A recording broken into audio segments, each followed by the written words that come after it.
होती है, जितना बड़ा पद होता है उतनी ही बड़ी जिम्मेदारी यानी रिस्पॉन्सिबिलिटी होती है।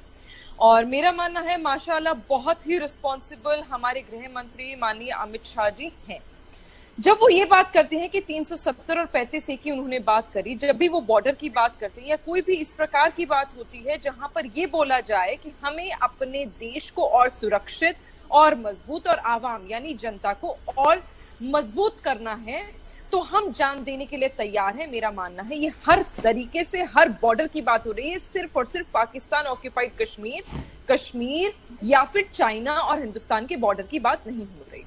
हिंदुस्तानियों में एक आदत है और मुझे लगता है कोई किसी भी देशभक्त में जो अपने देश से मोहब्बत करता है उसमें वो आदत रहनी चाहिए कि अगर हमारे देश के ऊपर कोई आंख भी उठाकर देखेगा तो उसकी आंखें किस प्रकार नोची जाएं ये हमें आना चाहिए। और ये हिंदुस्तान के हर एक एक व्यक्ति को माशाल्लाह बखूबी आता है।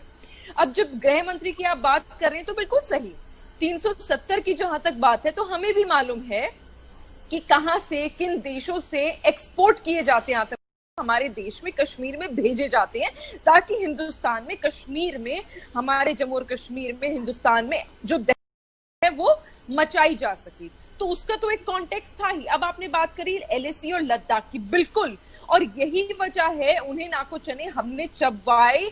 आप देखिए बिल्कुल ऑफिशियल स्टेटमेंट 2 दिन तक चाइना अपनी जारी नहीं कर पाया था कि उनके कितने सैनिकों को हिंदुस्तान के सैनिकों ने मार गिराया है।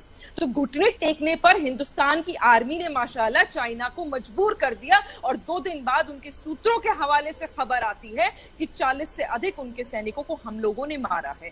तो ये बात, ये एक मैसेज हिंदुस्तान की तरफ से बहुत क्लियर है हर एक बॉर्डर पर कि हिंदुस्तान पे कोई भी आंख उठाएगा हम उसको बख्शेंगे नहीं। बिल्कुल ठीक है, जारी बात है। आप जो मेरा सवाल है वो जारी बात है इसलिए था कि मैं समझता हूँ कि ज्यादा क्योंकि तस्करा होता है ना मीडिया के ऊपर, तो कभी लद्दाख का या चाइना का या LAC का तस्करा नहीं हुआ था।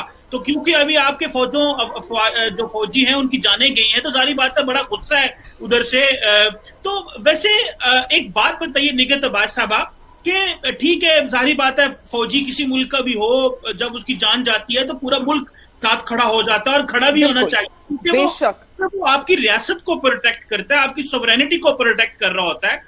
तो आप क्या समझती हैं एज ए सिटीजन, मैं आपसे पूछ रहा हूं, as a member of the civil society मैं आपसे पूछ रहा हूं कि जब नरेंद्र मोदी साहब ने और जो बीजेपी सरकार ने इतनी लंबी खामोशी तान ली इस वाकये के बाद, तो वो जो क्या इंडिया का जो स्ट्रेटेजिक थॉट है, जो इंडिया की जो पॉलिटिकल लीडरशिप है, क्या वो इस तरह की चीज सोच नहीं रही थी? या चीन भी हमारे फौजियों को जो है वो मार सकता है?